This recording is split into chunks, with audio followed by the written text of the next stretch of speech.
I've been a member of the majority. I've also been a majority leader for 3 terms. And I've also become the Senate President. So, for me, committee, okay na yun. Sa inyo na yung mga committees. Wala ako dyan. Ang tinitignan ko na lang na yun, ang integridad ng Senado bilang institusyon. And let me say this, ang sakit ng aking dibdib nung isang araw na pakinggan ko under a news program in the afternoon on my way home. Pinag-uusapan nila itong issue ng impeachment. Sikat na sikat na announcer po ito sa hapon. Hindi ko lang babanggitin ko anong station. Blind item. Ang sabi niya, hindi na lang kasi, ang sabi kasi niya, kung ayaw ng mga senador, di mas mabuti pang buwagin na yan, Senado. So I said, God damn it, that is exactly what we don't want to hear bilang senador, na walang saysay ang Senado. Na wala na tayong saysay. Bakit pa? Mas magulo pa nga kayo daw. Sabi, sa simbahan kapon, ano bang nangyari sa inyo? Mas magulo pa kayo sa House. Yan ang dating natin dito na yun. So, I've never heard that in my almost 25 years in public service. You know, for every legislator, ang pangarap nila maging senador. Parang judge yan eh. Parang judge, gusto mo maging Supreme Court. Associate Justice. Abogado ka, gusto mo maging Associate Justice of the Supreme Court. Yan ang gusto nila. Dahil nakikita nila yung integridad ng Supreme Court. This is the policy-making body, this is the conscience of the nation, di ba? So, the Senate has always been, as I've said, the last bastion of our country, last bastion of democracy for our country. So, parang pag wala na silang pag-asa sa executive, wala na rin silang pag-asa dito sa lower house, akyat tayo sa Senado kasi papakinggan tayo ng senador because we are a mandate of national scope, national in scope, di ba? It's not only local, but it's national in scope. Kaya pag sinasabi na lang buwagin na yung Senado, wala nang saysay yung Senado, napakasakit para sa akin because in my 2 years as Senate President, yan ang inalagaan ko. Kaya inaway ko nga yung People's Initiative. Katakot-takot ang black propaganda sa akin. Di na ako nakatulog. Pag check up ko, yung aking blood works, pula lahat. Pula lahat. Talagang magna cum laude ako pagdating sa mga resulta ng aking blood test. Dahil nga sa dinidibdib ko nga yung pangyayaring iyon. And of course, we all know, kung natuloy po yung People's Initiative na yan, that fake People's Initiative, then naging inutil ang Senado at baka wala ng Senado na yan. We would have been a unicameral Congress or a parliamentary system ng namumuno, iilan lamang mga makapangyarihan. Kaya, at that time, when we defeated the fake initiative, People's Initiative, nagpa-SWS at Pulse Asia kami, the Senate was one of its highest ratings. Almost 70 plus, 78% approval rating ng Senate. And then, even my approval rating at the time, which is normally middle ground lang, mataas sa over 60 plus % yung aking approval rating at that time. Net satisfaction rating. So, dahil tuwan-tuwa yung tao na pinaglaban natin yung institusyon as the last bastion of democracy.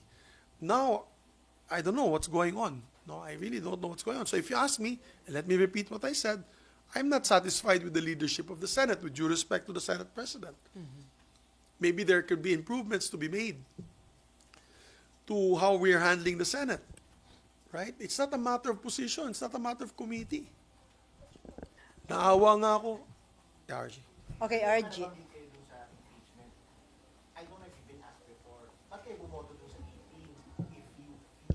Because remanding is just trying to get an answer from them on the issue on constitutionality. You have to remember that I came out on the floor and I said that as far as I'm concerned, hanggang 19th Congress lang ito. Hindi lalabas to ng 20th Congress. Kailangan gawin ulit. That was my position. Now, Kailangan gawin ulit, kailangan mag-impeach sila ulit sa House.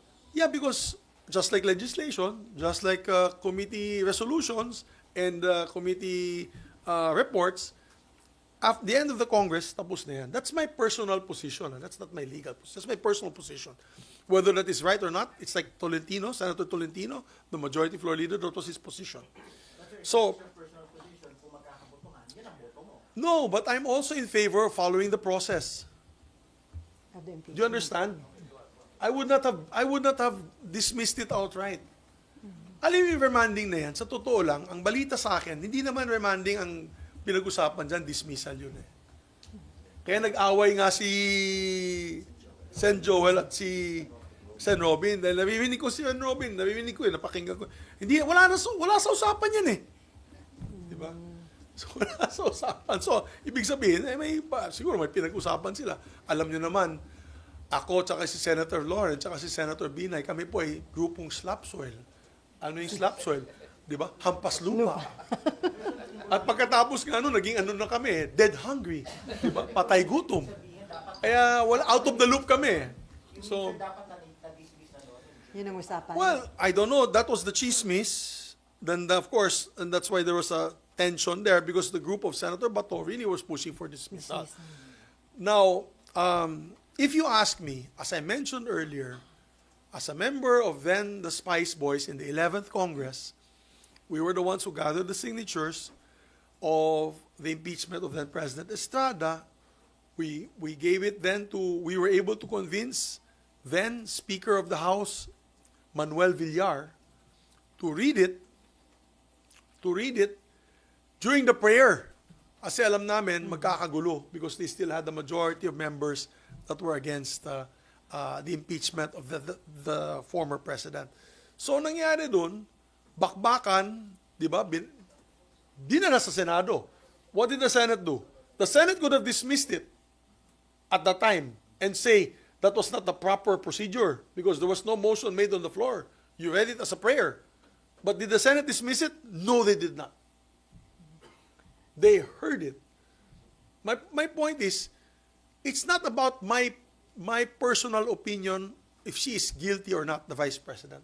Kasi ako, alam mo naman, taga Mindanao ako. Yung tatay ko hindi pumirma sa impeachment as former congressman. And we became heroes for it in Bukidnon. Talagang sa Bukidnon, 99% ng tao dun pro-Sara. So ang punto ko it's not about my personal anymore. It's not about my personal opinion or my personal vote on the matter or my personal feeling, if she's guilty or not. It is the procedure that must be followed. There is precedence.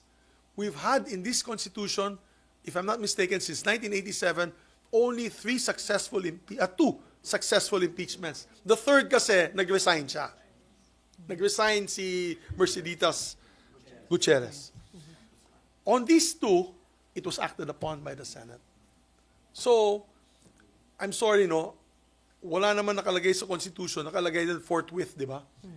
Hindi naman nakalagay doon forthwith unless dismissed by the Senate before actual trial. Wala doon sa Constitution. So I don't know.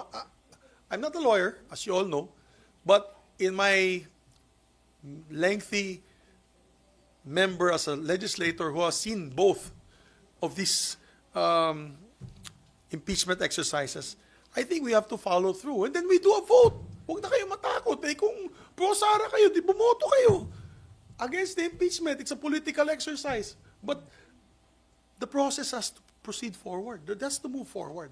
So now, that's my position. Kaya, I want to put that on record. Whether I'm pro-Sara or not, I cannot, I have to listen to the evidence that will be presented by them. Of course, I have some biases. I think that it is a witch hunt because they want to remove her from public service para yung iba makaupo at yung iba ay mawawalan ng kandidato na kalaban pagdating sa halalan ng 2028. But I will set that aside. I'll set my bias aside because we have to follow the process. Yan ang proseso ng konstitusyon. It cannot be changed. If we violate that, then we violate our oath of office when we say that we will defend and protect the Constitution of the Republic of the Philippines.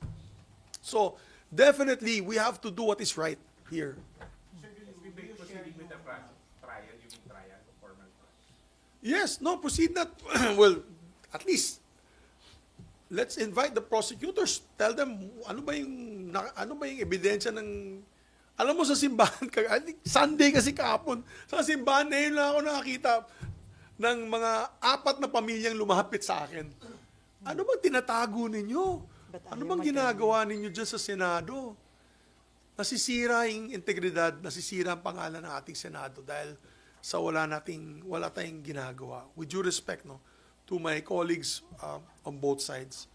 Ang akin dyan, let's do what we are supposed to be doing under the Constitution. That's our constitutional mandate. And then we make a decision. Panindigan nyo yung decision nyo. Either to impeach or not to impeach, to acquit.